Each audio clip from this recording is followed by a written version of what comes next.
PFI का खतरनाक agenda India vision 2047 Islamic सरकार बनाना, कायर हिंदुओं की हत्या के लिए हथियार प्रशिक्षण, न्यायपालिका में घुसपैठ। जी हाँ, ये एजेंडा, ये डॉक्यूमेंट्स पीएफआई के पुलिस के हाथ लगे। आपको एक अंत में छोटा सा पुलिस का भी स्टेटमेंट सुनाएंगे तो आपको कंफर्म हो जाएगा कि हम जो बोल रहे हैं, जो बता रहे हैं, वो सही है या गलत है।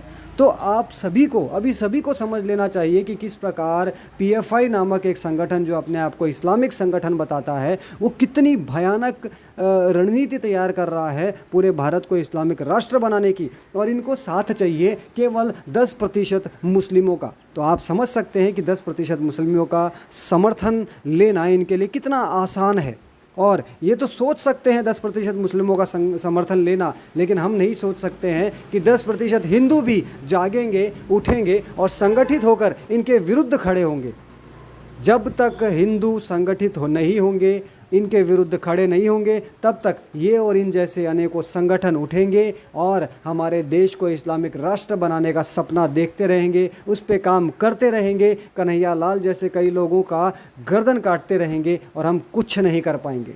हम क्या करते हैं, केवल सरकार और प्रशासन के भरोसे बैठे हैं और उनको कहते हैं कि इन पर बैन लगाइए, उनको कहते हैं कि इन पर कार्रवाई कीजिए, लेकिन हम उस प्रकार से नहीं कर पाते जिस प्रकार से ये करते हैं। क्यों हम संगठित नहीं हो सकते? क्यों हम एकजुट होकर सरकार और प्रशासन पर दबाव नहीं बना सकते कि ऐसे संगठनों पर त्वरित कार्रवाई की जाए? इतना विलंब क्यों? इतने समय से जब पीएफआई की संदिग्ध गतिविधियां सबके सामने हैं, तो आखिर क्यों इस पर बैन नहीं हो रहा? क्योंकि इस पर बैन कराने के लिए केवल सोशल मीडिया पर तो हंगामा हो रहा है। सोशल मीडिया वाले अपनी पूरी ताकत के साथ कार्य कर रहे हैं, लेकिन बात ज़मीन की आती है तो ग्राउंड लेवल पर ऐसे संगठनों को बैन करने के लिए इतनी अच्छे से गतिविधियां नहीं हो रही कि सरकार और प्रशासन को बाध्य होना पड़े इन संगठनों को बैन करने के लिए। समझ जाइए, अब भी समय है। इन लोगों का 2047 का विज़न तैयार है और उस पर ये लोग कार्य भी कर रहे हैं। और यति नरसिम्हानंद जी और कई सारे लोगों ने पहले भी कहा है कि 2050 तक भारत इस्लामिक मुल्क बन जाएगा। तो अब भी यदि हम इस बात को सच नहीं मानते हैं, हमने यति जी की बातों को तो इग्नोर कर दिया, लेकिन पीएफआई के उस एजेंडे को कैसे इग्नोर करेंगे?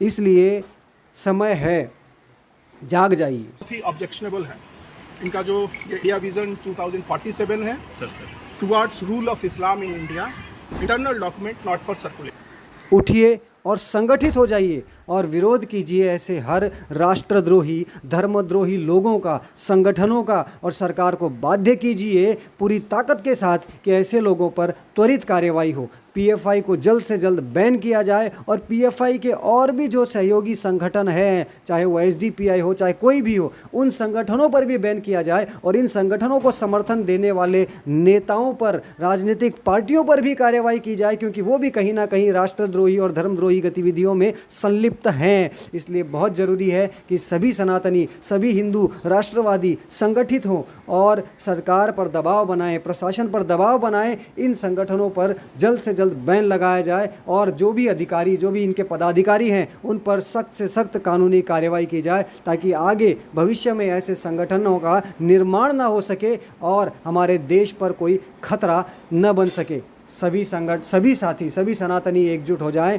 अब इस खतरे को पहचानें।